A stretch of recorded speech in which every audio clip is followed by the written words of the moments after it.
gentlemen, welcome to the first ever Skype podcast presented by Dynasty Pro Wrestling. Obviously, I'm going to be here, RJ Deluise, the most entertaining man in Dynasty Pro Wrestling, with the least entertaining man in pro wrestling and with Dynasty Pro Wrestling, Mr. Mike King, General Manager. Mike, great to have you here, as always. I have been the most critical of you of anyone on the Dynasty roster. Now it's you and me, one-on-one.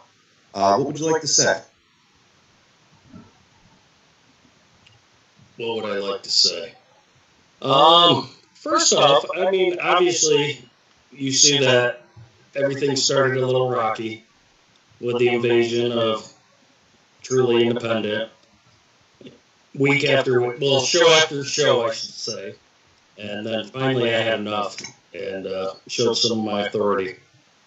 Yeah, I mean, I think, everyone would agree that your microphone skills pale in comparison to your kendo stick skills. Yes. The moment we've been waiting for.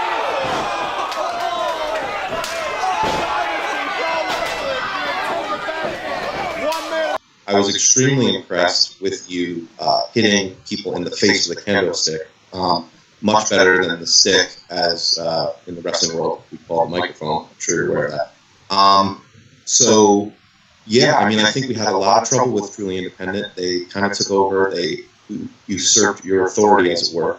But Brian Cady and I were very critical of your leadership early on. I will say that we're coming off the biggest show in Dynasty history from my perspective, Big Trouble in Little Carol.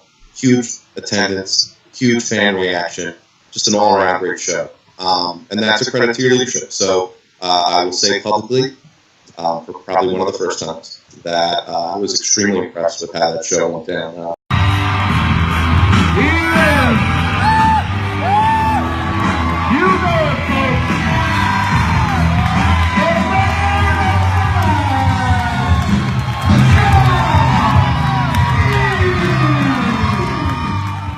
What were your thoughts on that show?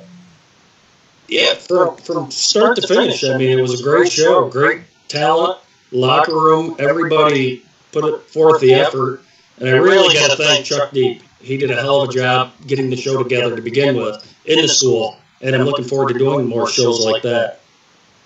Yeah, no, I think that was definitely something that people came off real positive on the internet, and hopefully you'll be able to continue to do that and not be terrible at your job. So, along those lines, what kinds of things can we expect from Mike King in the future? I'm going to try to be a little more involved, a little more vocal, obviously. This is fairly new to me. I mean, I came aboard in March as a fan. First off, I've always been a wrestling fan.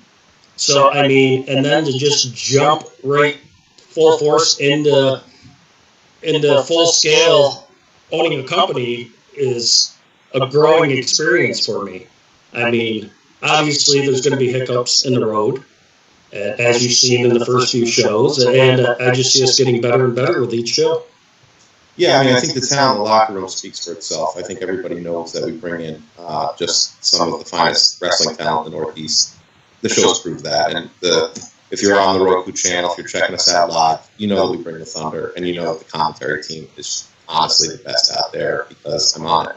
But the other thing that I think is really important, and I think that is highlighting what you're saying, is that to make the jump from a fan in the crowd to owning a wrestling company is not easy, and I cut you zero slack because I expect that if you're going to break into this business, much like when I broke in a decade ago, that you can't be terrible. The first time I got involved with Dynasty, I'd been working in New England for chaotic wrestling for years. And my first show, the general manager, owner, said to me, I booked you for 2 shows, you better not suck.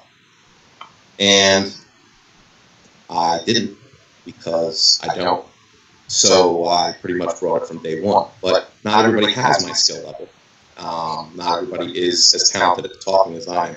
So to that end, Mike, what do you think your relationship is like with former owner Chris Envy? I mean, he's a behind-the-scenes guy. A lot of people know him from his wrestling career, but don't know, how involved he's been in the business aspects of things. how did that transition of power go? Is it going to be like a Trump not willing to concede kind of thing, or what is it? No, actually, we work very well together. I mean, he does everything that you don't see out front. He's in back handling everything and putting everything together and making sure everything runs smoothly. And we go back and forth on the phone, trying to set up the events, getting talent booked, locations, and so forth, trying to figure out where the best location is, who's going to be the best talent for the show. And I mean, certain talent, obviously, they're not known in certain areas, so you try not to bring in guys that are unknown to fans in that area, which we did in the last show. There was a couple on there that didn't have much of a reaction, but in other areas, they would have been huge. I agree with that. I was a little surprised by the Dick Justice match. He is one of my favorite wrestlers. I just love everything that he does, and I felt sad because the fan reaction was bizarre. Like they just weren't sure about how to take him, and he just entertains the crap out of me. I just think he's one of the best guys on the independents, really anywhere. So I totally agree. Yeah, so I was surprised by that. His style of wrestling too. It's more of entertainment instead of high flying action, excitement. I mean, it's more. It's going to make you laugh. It's going to get the kids really enjoying and having a laugh. And I've been to many places where he's been there, and he sold the show. I mean, I used to follow 2CW a lot, and he was one of their biggest stars. The fans loved him, and he got huge reactions every night. Yeah. I think part of it is, we're at a fundraising show. It wasn't our usual Dynasty crowd. I feel like if it was closer to the Capital District where, we have a pretty good stranglehold, there might have been a bigger reaction to him and his style. I think. I totally agree. He sort of follows. Another one that I'd like to point out too, Nick Ando. I mean, he didn't get much the reaction that I was hoping for. I mean, he's got his own style, obviously, especially his entrance, and I mean that grows on you. At first, when I probably about 4 years ago, seen Nick Ando, I wasn't a fan, and then after watching him progress into his character, the Captain, I became a huge fan. Yeah, I think he's hilarious, and that entrance was I thought one of the most ridiculous ones I've ever seen. Is your plan to turn Dynasty into a 2CW? I mean, there's a vacuum, and I think it's the kind of elephant in the room that when 2CW left New York and kind of stopped doing shows, that there's an opportunity here for a company to kind of assert itself and take over in the way that 2CW is running just giant shows with big names, and including indie guys like we do. Do you see Dynasty going in that direction? Oh, I certainly do. I mean, obviously their style shows wasn't as family friendly as ours, and I mean, they brought in huge names and they definitely packed arenas. The thing I liked about them is they focus not only on some larger arenas, like the small ones, like the Elks Lodge that we did. That to me had a feel of the 2CW show, just the reaction of the crowd. I mean, they were in every match. And very vocal, a lot of the fans were, and that's where I want to go. I want to have the fans involved and have the smaller arenas that we sell out where it's standing room only. I agree. I thought the Amsterdam Elks Lodge was one of the bigger shows, and the crowd really was in every spot, every match. They were feeding off the wrestlers were feeding off them, and really the fan reaction afterwards. I mean, everyone to a person came up to me and said, "You guys got to come back. Like, we got to have you back here. Do what we got to do here." So I want to talk to you about the heavyweight champion, Mike Werner. We've had one heavyweight champion in the history of this promotion. The guy's seemingly unbeatable. He's, as tough as anybody on the independent scene. Do you think anybody's going to come from Mike Werner? Who's going to be the one to do it in your mind? I mean, as you see, he's had a lot of really, top-notch opponents the last few shows, and the matches have been just incredible, and he seems to come out on top each time. I mean, obviously, everybody is beatable at some point. So, is he beatable? Yes. By who? That just depends on who's going to bring their A game that night, really.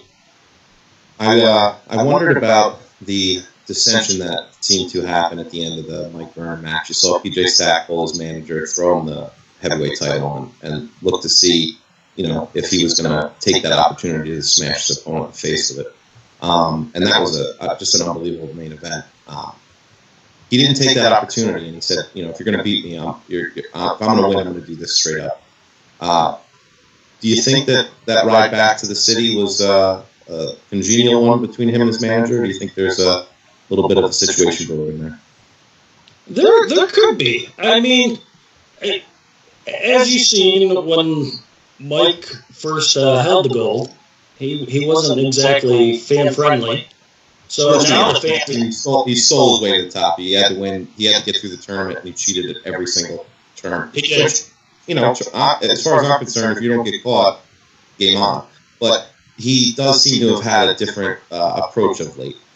Yeah. I think a lot of it had to do with Truly Independent and him stepping up as kind of the face of Dynasty in lieu of the kind of invading Truly Independent folks who, I think, quite honestly, some of them have a lot of athleticism, and some of them, they're just not Dynasty caliber. And I've been pretty critical of them on the mic. What do you think about Truly Independent and their future in the company?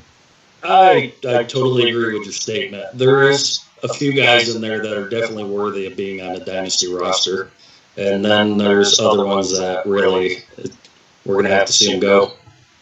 I think Tyler Vincent was one of those people that I saw who, is very athletic, is a guy who I think could definitely fit in with the locker room, is the kind of guy who, has quite a bit of skill in there. The Madewells and the Blackwells and the Who-Wells and the Do-Wells, they don't do well. And I'm just not 100% sold on those dudes. You keep bringing them back in, though. What's it going to take, Mike King, to get those guys to maybe move on? As you know, and even the fan reactions, the quality of their matches hasn't been up to par. So, I mean, obviously, Dynasty's about bringing in the best talent. So I really don't see much more for them in the future, to be honest with you. We started off the night in Carroll with the pre-show match, the tag team match, and a friend of mine who was at the show, I didn't even know was going to be there, not a wrestling fan per se, but came up and said, I work here, and I brought a bunch of my kids to the show. Man, she was at intermission, said, man, this is an unbelievable product. This is some show. She said, but when it first started off, I was like, is this going to be any good? And I think when you're building a show, when you're building matches, and you're thinking about the flow of the night, that's got to come into your mind. I mean, you got to come out there with an opening contest that draws the fans in and says, okay, I'm in for a night of wrestling. I felt really upset, frankly, that we didn't put our best foot forward with that lead up. Now, we did have Chuck Deep there, obviously, who got an amazing reaction. I mean, one of the biggest reactions I've ever seen from a crowd, based on just how much they loved him, knew him, and their connection to him. And of course, I would be remiss if we're talking about that show and not talking about how Two Cold Scorpio went out there and just absolutely murdered it. 51 years old, an absolute guy. And the physical skills on that guy. I mean, hitting that moonsault, picture perfect. I've seen guys in their 20s who can't hit a moonsault like that. Unbelievably talented, unbelievably skilled. I think Chris Envy would probably kill himself if he tried to do a moonsault like that at this point in his career. I would love to. I don't know if I would love to see it. Frankly, that Baldo bomb is not one that I'm looking forward to. But so we'll say that when we got to have the ambulance at the show. Good point. Yeah, the 2017 regulations are another thing that's definitely on my mind too. But just kind of back to the impression that we made with the opening contest, I think that's to your point of can we keep these guys around and do they make sense with the kind of product we're trying to put out? Frankly, I don't want to be involved with an indie that puts out terrible matches. I mean, neither do I. The fans pay the price to come and see, and as you said, the first match they see is going to be their first impression, especially if it's their first time there. So if they see guys out there just putting on a crappy match, it's going to set in their mind, am I here to see wrestling or am I here to see garbage? And thank God the rest of the matches that night really brought the house down. I thought the card after that just got really strong and built beautifully through the night. And I've been involved in this game for years. It made me an animal. And there's rules to this shit. And I wrote me a manual. And here's what I want you to think about. If we're just going to come out and be a regular indie promotion, it's not for me. You know, I'm pretty well established in this game, and I don't want to associate myself with those kinds of matches. And so when I hear from somebody who's like not even aware of kind of how wrestling works, to say that first match just was basically like I didn't know that you were going to put on a show that was going to be even worth watching. That for me is like I don't want to attach my name to that. I mean, you know, I'm not the most famous guy, but I am someone who has done this for a pretty long time and paid my dues. And I'm at a point in my career where I'm doing this because I like it. I like Chris Envy. I like the guys in the locker room. I like working. And so, you know, I'll lend myself to a promotion that brings in quality talent.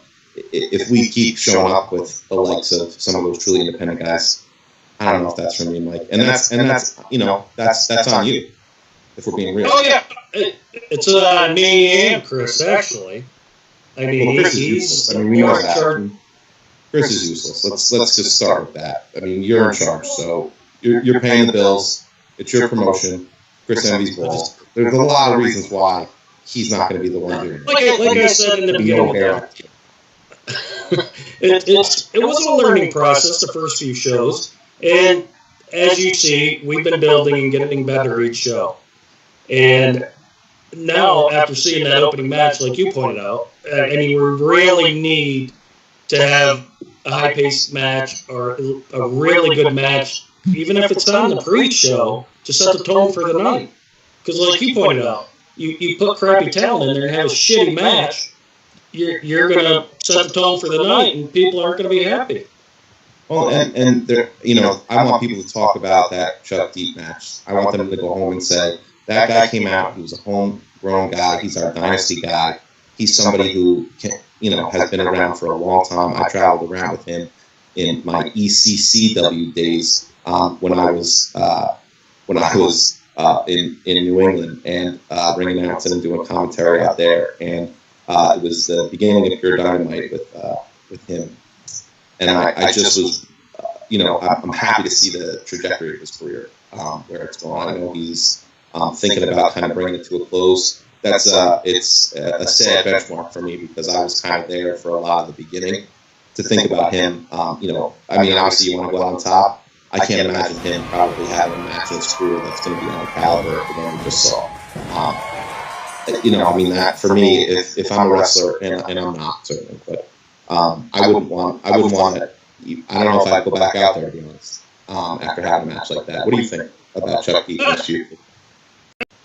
I mean, after that match, I mean, obviously Scorpio brought the best out in him. Probably one of the best matches of his career, I would say. And does he still have a few left in him? I would say he does, but as you were pointing out, how do you top that? And do you want to go out on top, or do you want to end up being a jobber and lose 10 matches in a row at the end of your career? It's a good point. I mean, it's kind of what happens with the greats. You know, they keep going, and sometimes they don't know when it's time to quit. Say it's time for me to go on with other things in my life. I think the thing for me, at least, you know, I think he's earned the opportunity to make that decision, and I think that's one of the things I like about Chuck and respect about him is I think he'll know when it's time. And you know, a lot of guys don't. Like we said, I mean, they go further than they need to. You know, I think I trust his judgment, having known him for a little while now. That he would know kind of when it's time to hang up. So just, you know, talking sort of recent Dynasty stuff, we had a tag division tournament, and it's sort of, we had some booking issues with it where we lost some of the guys. I'm getting ready for, you know, getting everybody's name and weights and whatnot to do on the ring announcing end. And I see the tag belt sitting back there, and I'm like, why do we have vacant tag belts? Where's Mike King in this? Mike King, really. Next show, whether the two teams that are scheduled to be facing for the titles, even if they have conflicting schedules, we need to crown tag team champions. Whether if we have a 4-team tournament or something that night, we need to crown tag team champions. I think tag team champions is an important part as well as a heavyweight champion. And I think eventually we're going to need, I would love to throw in a Diamonds champion too. I was just going to say the Diamonds division is one of the hallmarks of our promotion. I think, Helen Vale certainly is a name that comes to mind. We've had Mistress Belmont come in, who's just a dynamite performer and top of the line. Brought in a lot of female talent that I felt has been very strong. Putting up a title for the Diamonds division makes a lot of sense to me. But back to the tag division. So we want to really boost that. We need to get that moving. And we're talking scheduling. We did we just put out on the Twitter, on the old Twitterverse, that and for the fourth wall, if you're not on the email subscription, get on it. That we're moving into 2017. We've got ourselves booked at St. Johnsville High School. But that is not our next show, is it, Mike? No. We're actually, hopefully within the next couple days, early part of the week, we will have a venue scheduled for hopefully mid-November, and it looks like we're heading back to Amsterdam. Beautiful. I mean, that crowd was absolute fire, and they know wrestling in Amsterdam. It's the home. They certainly do. Of the Pro Wrestling Hall of Fame for so many years before it moved. I've just been very, very happy with the way that show went. That crowd was absolute fire, and I think it's going to be great if we can get there. All right, we're gonna do something here on this segment, since it's all kind of off the cuff here. I want to ask you one more question, and we're gonna do a little game here, because who doesn't like a good game? Let's talk about Mike Orlando. We lost him at the show. He was booked to be there. I don't know the behind the scenes stuff, but the guy's as over as anybody I've seen. He's the elite athlete. He's just had unbelievable matches. Him and Verna could have gone either way for the heavyweight title at the very beginning. If he came out on top that night and Verna didn't steal it from him, we might be talking about a 400-day plus reign for a guy like Mike Orlando. Where do you see him in the company? Where do I see him? I mean, the last couple of shows, he obviously has skipped out on us. So, I mean, if you're booked and know you have an important match with the company and you want to be a crucial part of the company, don't you think you would show up for your match? Fair question. I show up because I'm a professional and I'm awesome. But I'm not saying he's not awesome. I'm very impressed by the guy. No, he's a hell of an athlete. I mean, and I just think he wants that belt so bad. He's just developed some anger towards everybody in the company. So he figures he's going to do what he wants until he gets what he wants, but it's not going to work that way. We got a company to run. If we advertise you on the card, we expect you to be there.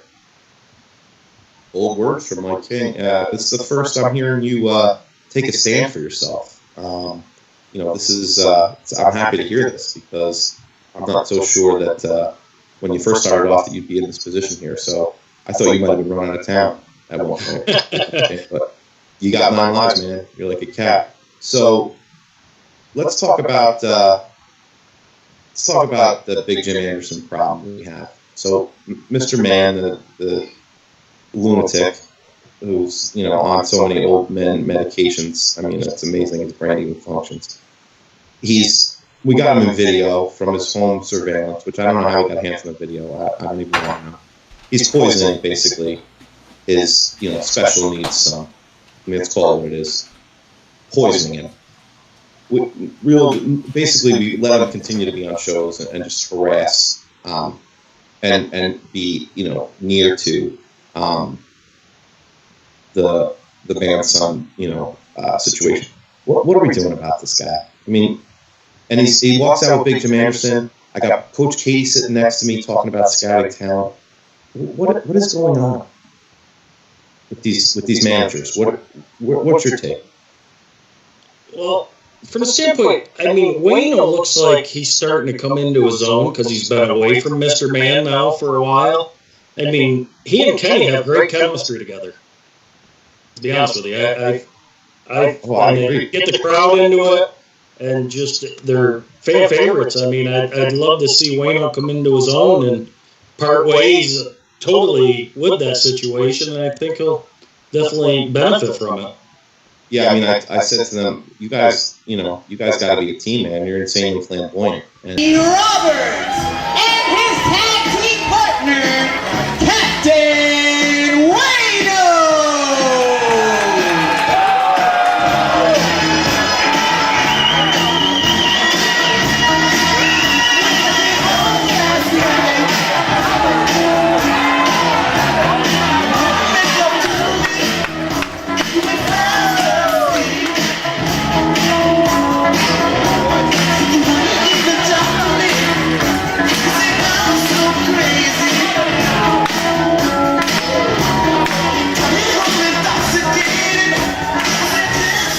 that I think has a real future. Plus, my nickname game is so strong as the notorious nicknamer that I think that's the name that's going to stick. Plus, I do commentary, so of course I'm going to continue to say it. But I want to get back to the other promotions in town. I want to get your thoughts on some of the other promotions that run. The truly independent situation, it kind of came out of the in-your-face problem that we had, which was that they even exist and they believe that they're a company.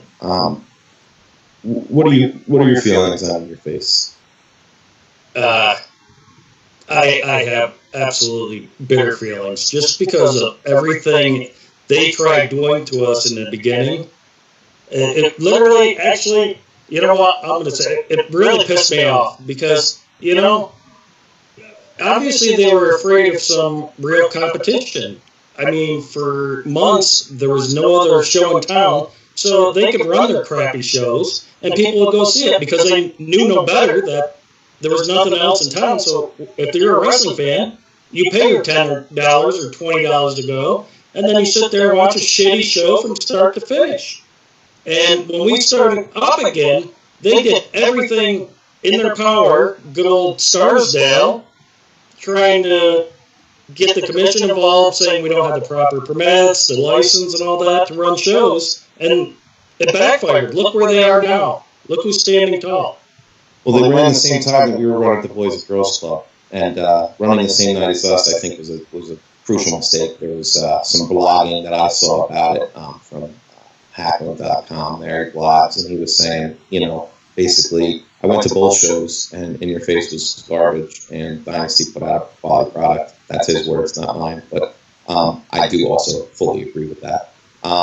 So, you know, I think you're right, trying to run us out of town, running the same night as us. I don't even know those guys, to be honest with you. I mean, I don't know them personally, and that, to me, you know, has more of a carny feel to it because, again, I've been in this business for a little while. I kind of know what's going on in the New England area. I'm not as familiar with the New York area as I've come to be in the last few years with Dynasty. I actually met Chris Envy when he brought in Jake the Snake. That's actually how I got into Dynasty. I'm at the Rotterdam Mall, and I see Jake the Snake, and I'm like, oh, I'll go over and say hi to Jake the Snake. And there's this little bald dude standing next to him, and I'm like, you look like a wrestling promoter. And he says, you know, send me your stuff. We'll see if you're any good. Which you probably thought I was just some clown off the streets. But I sent him my stuff that I just done with Chaotic. I had some matches on there with the War King Hansen, you know, of ROH fame, and a couple other matches that I was calling that was in the video package I sent to him. I just happened to do a show at Chaotic. I only do a few shows a year there because it's a travel. I got a family, so it's, you know, I'm not as involved as I once was. But I was a full-time guy for years there, and so when I first came up with this promotion, I really felt like, you know, this has a real opportunity to go somewhere, and I guess that's kind of where I'm at.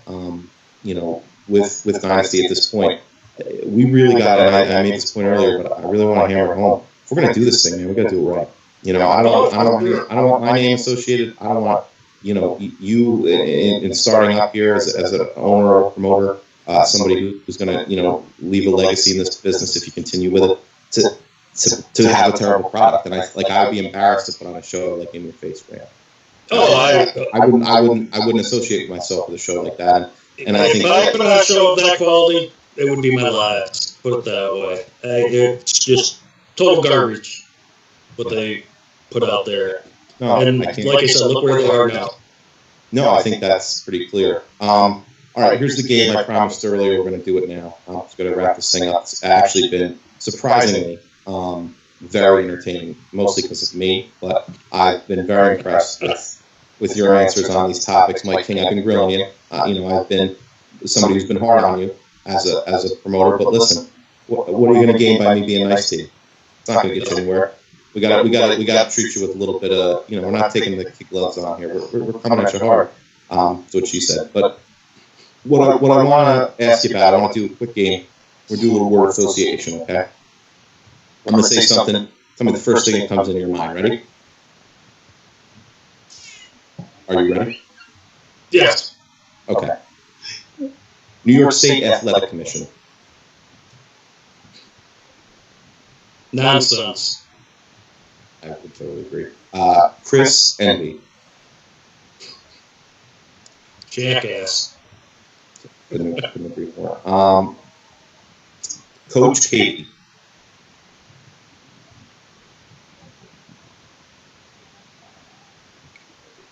Sexy is the correct answer. There you go. I'm running out of words. Diamonds Division. Sexy is all potential. Yes. No, what was yours? I interrupted. Potential. Potential. Unlimited potential. That's 2 words, but all right, roll out.